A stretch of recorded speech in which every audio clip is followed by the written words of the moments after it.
አንድ ቀን አንድ ገበሬ በጠዋት ተነስቶ ወደ ማሳው ይገባል። በትከሻው ላይ ጆንያንና ዱላን ይዞ ነበር። በመንገዱ ላይም እየሄደ ሳለ ሰዎች የሚያባሩትን ተኩላ ይመለከታል። ተኩላው ከነሱ ለማምለጥ እያሸሸ ባለበትም ጊዜ ከዛ ገበሬ ጋር ይገናኛል። ተኩላውም ለገበሬው እባክህ ከነዚህ ሰዎች ደብቀኝ፣ ያደረክልኝን ውለታ አልረሳለህም፣ እባክህ ከነዚህ ሰዎች ብቻ ደብቀኝ አለው። ገበሬው ተኩላውን ሲመለከተው አሳዘነውና በያዘው ጆንያ ውስጥ ከተተው። ከዛም በጀርባው ተሸክሞት መሄድ ጀመረ። በመንገዱ ላይም እየሄደ ሳለ እነዛ ተኩላውን ሲያባሩ የነበሩ ሰዎች ያገኙታል። በዚህ በኩል ተኩላ ሲያልፍ አይተሃልን ብለው ጠየቁት። ገበሬውም አላየሁም፣ በዚህ በኩል ምንም ነገር ሲያልፍ አላየሁም ብሎ ተኩላውን ማስመለጥ ቻለ። ሰዎቹም ተስፋ ቆርጠው በተመለሱ ጊዜ ተኩላው ወዲያውኑ ከዛ ጆንያ ውስጥ ወጣ። የደበቀውንም ገበሬ ሊበላው ይንደረደር ጀመር። ገበሬውን በድንጋጤ እየተመለከተው እንዴት ይህን ታደርጋለህ? እኔ እኮ ከሰዎቹ አድኜሃለሁ፣ ለኔ የሚገባኝ ይህ ነውን? አለው። ተኩላውም ይህ ምን ያስገርማል? ማንም አካል የዋለልህን ውለታ ለመርሳት እኮ ቅርብ ነው አለው። ገበሬውም ባልከው ነገር ተሳስተሃል፣ ማንኛውም አካል የዋልክለት ውለታ ትንሽ ቢሆንም አይረሳም አለው። ተኩላውም እሺ እንደዛ ከሆነ እኔ አንድ ሐሳብ አለኝ። በመንገድ ላይ እየሄድን መጀመሪያ ያገኘነውን አካል እንጠይቅ። ጉዳዩ አንተ እንዳልከው የተዋለልን ውለታ የማይረሳ ከሆነ በነጻ ትሄዳለህ። ነገር ግን እኔ እንዳልኩት ማንኛውም አካል የዋልክለትን ውለታ ለመርሳት ቅርብ ነው ካሉ እገልሃለሁ፣ እበላሃለሁ አለው። ገበሬውም በተኩላው ሐሳብ ተስማማና መንገዳቸውን ጀመሩ። ትንሽ ከተጓዙም በኋላ አንድ የደከመን በሬ አገኙ። ወደሱ ጋርም በተጠጉ ጊዜ ገበሬው እኔና ይህ ተኩላ የተከራከርንበት አንድ ርዕስ ነበር፣ አንተ ምን ትላለህ? የተዋለልህ ውለታ ይረሳል ነው ወይስ ደግሞ አይረሳም ብሎ ጠየቀው። ያ ያረጀውን በሬ እንዲህ አለ፣ እኔ ለብዙ ዓመታት አንድ ገበሬ ጋር እሰራ ነበር። ያለምንም መሰላቸት ቀንና ሌሊት ማሳውን አርስለታለሁ። እድሜም እየገፋ ማሳ ላይ ማረስ ሲያቅተኝ ወፍጮ ቤት የወፍጮውን ድንጋይ እንዳሽከረክር አደረገኝ። ይህንንም የተሰጠኝን ሥራ ሳልሰላች ሁል ጊዜ ሰራ ነበር። ነገር ግን እያረጀሁና እየደከምኩ ስመጣ መስራት አቃተኝ። አንድ ቀንም በጣም ደክሞኝ ወደቅኩኝ። እንድነሳ ስንቴ እንደተመታሁና እንደተደበደብኩ የማውቀው እኔ ብቻ ነኝ። የመስራት አቅሜን ሙሉ ለሙሉ አጥቻለሁ። ያኔም ሰዎቹ አውጥተው ራቅ አድርገው ውሃ ውስጥ ጣሉኝ። የጌታዬ ትሩፋት በእኔ ላይ ባይኖር ኖሮ እዛ ውስጥ ገብቼ በሞትኩኝ ነበር አለው። ተኩላውም ገበሬውን እየተመለከተው አየህ፣ እኔ ያልኩህ ነገር እውነት ነው፣ የተዋለልህ ውለታ ለመረሳት ቅርብ ነው አለው።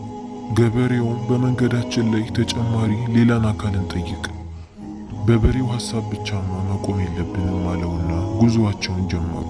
ትንሽ ከተጓዙም በኋላ አንድ የደከመን ውሻ አገኙ። ውሻው አንድ እግሩ ተሰብሮ ነበር። ገበሬውም ውሻውን ሲመለከተው ምን ትላለህ? ጥሩ የተዋለልን ውለታ ይረሳል ነው ወይስ አይረሳም ነው ብሎ ጠየቀው። ያ ምስኪን ውሻም እያዘነ እንዲህ አለ፣ እኔ ከ15 ዓመታት በላይ የሆነ ሰው ቤት እጠብቅ ነበር። ቀን ማታ ሳልል ብርድ ንፋስ ሳልል ቤቱን ከሌባ በአግባቡ ጠብቅ ነበር። የቤቱ ባለቤት በእኔ ተማምኖ ማታውን ደስ የሚል እንቅልፍን ይተኛል። ቀን ላይም ብዙ በጎች ስለነበሩት እነሱን ከተኩላ ጠብቅለት ነበር። እድሜ እየገፋም መጣ። አንድ ቀን ብዙ ተኩላዎች መጡ። እኔም እነሱን ለማባረር ስሞክር አንድ ጉድጓድ ውስጥ ገባሁና እግሬ ተሰበረ። የቤቱ ባለቤትም ይህንን ባወቀ ጊዜ በጣም ተናደደና መታኝ። በዛ ህመሜና ቁስሌ ላይ ሆኜ ከዛ ቤት አባረረኝ።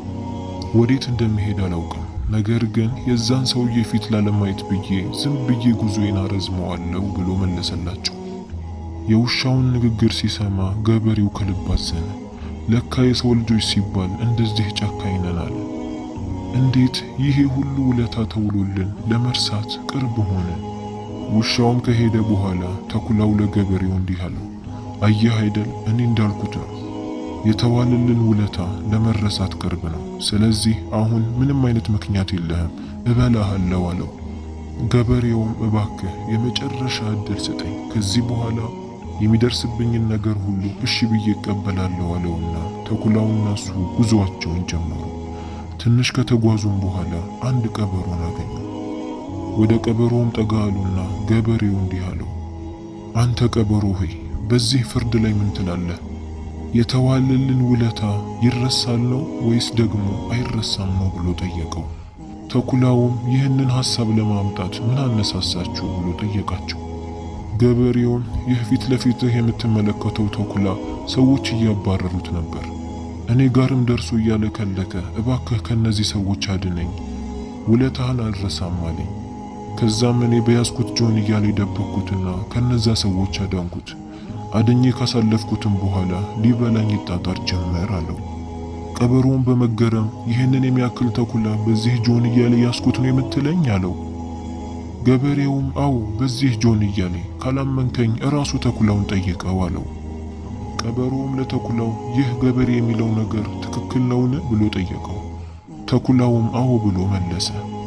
ቀበሮውም ይህንን ለማመን ለኔ ከባድ ነው፣ እንዳምናችሁና ፍርድ እንድሰጣችሁ ከፈለክ ተኩላውን መጀመሪያ ጆንያ ውስጥ እንዳስገባኸው አሁንም አስገብተህ አሳየኝ አለው። ተኩላውም ይኸው ጆንያ ውስጥ እንዲህ ነው የገባሁት ብሎ አንገቱን ዝቅ አደረገ። ቀበሮውም ይህ ብቻም አይበቃም፣ ሙሉ ለሙሉ ገብተህ አሳየኝ አሊያ አላምንም አለው። ተኩላውም ያለምንም አንገራገር ወደ ውስጥ ገባ። ወዲያውኑ ቀበሮ ለገበሬው እንዲህ አለው፣ ቶሎ ብለህ ገመድ አምጣና ጫፉን በደንብ አድርገህ ቋጥረው አለው። ገበሬውም ወዲያውኑ ከኪስ ውስጥ ገመድ አውጥቶ ቋጠረው። ተኩላውም ለገበሬው አሁን በያዝከው ዱላ ጆንያ ውስጥ ያለ ጤፍ እንዴት እንደሚፈጭ አሳየኝ አለው። ከዛም ገበሬው በያዘው ዱላ ተኩላው የገባበትን ጆንያ ይመታው ጀመር። አንድ ሲመታው ውስጥ ያለው ተኩላ ይዘላል። ውስጥ ያለው ተኩላ መንቀሳቀስ እስኪያቅተው ድረስ ብዙ መታው። ከዛም ገበሬው ወደ ቀበሮ ዞረና ዱቄት እንዴት እንደሚፈጭ ላሳየህን አለው። ከዛም የያዘውን ዱላ ቀበሮውም ላይ አሳረፈው። ቀበሮውም ፊት ለፊቱ ተዘረረ። የሰራውን ነገር ገበሬው በአግርሞት ይመለከት ጀመር። ተኩላዎች ለገበሬ ምን ያህል እንደሚያስቸግሩ ስለሚያውቅ ነበር የገደለው። ነገር ግን የዋለለትን ትልቅ ውለታ ረሳ። በራሱም ሥራ በመገረም እንዲህ አለ፣ የተዋለልን ውለታ ለመረሳት ቅርብ ነው ያለ ሰው አልዋሸም፣ እውነትን የተናገረው አለና ጉዞውን ወደ ቤቱ አደረገ ይባላል። ይህ ድንቅ ታሪክ አስተማሪ እንደሆነ ተስፋ አደርጋለሁ። ይህንን ድንቅና አስገራሚ ታሪክ ላይክ፣ ሼር፣ ሰብስክራይብ አድርጉ። ጥሩ አስተያየታችሁንም ኮሜንት ላይ አስቀምጡልን።